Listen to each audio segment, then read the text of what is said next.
বন্ধুরা, এই মেয়েটি অনেক কষ্ট করে এবং কি একটি চকলেট গাছে পানি দিতে থাকে এবং কি গাছটিতে অনেকগুলো চকলেট ধরে। যখনই সে পানি আনতে যায় তখনই একটি মেয়ে এসে তার গাছটি কেটে ফেলে। কেটে ফেলার পর মেয়েটি চকলেটগুলো নিয়ে পালিয়ে যায়। তারপর মেয়েটি এসে দেখে যে গাছটি কাটা দেখে সে অনেক কান্নাকাটি করতে থাকে এবং কি সে অনেকগুলো চকলেট ছিল, সে চকলেটটি খুঁজতে থাকে কিন্তু চকলেট পায় না। একটা চকলেট ছিল আর ছেলেগুলো হাসাহাসি করতে থাকে।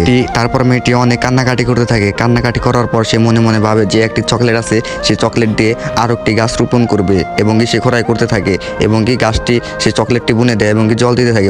আসলেই কি চকলেট থেকে গাছ হবে সেটা দেখার জন্য তোমাদের কাছে একটি প্রশ্ন। তুমি যদি তোমার মাকে ভালোবেসে থাকো তাহলে এই চ্যানেলটি এখনই সাবস্ক্রাইব করবে, আর যদি বাবাকে ভালোবেসে থাকো তাহলে এই ভিডিওতে একটা লাইক একটা কমেন্ট করবে। কেউ মাইন্ড করবে না, এটা শুধু দেখার জন্য যে কেউ কতজন মা বাবাকে ভালোবাসে। ওকে বন্ধুরা, ঘুম থেকে ওঠার পর তো মেয়েটি দেখে যে অনেক বড় একটি চকলেট গাছ হয়েছে। সে চকলেটগুলো ছিঁড়তে থাকে এবং কি খেতে থাকে। সে অনেক খুশি হয় বন্ধুরা।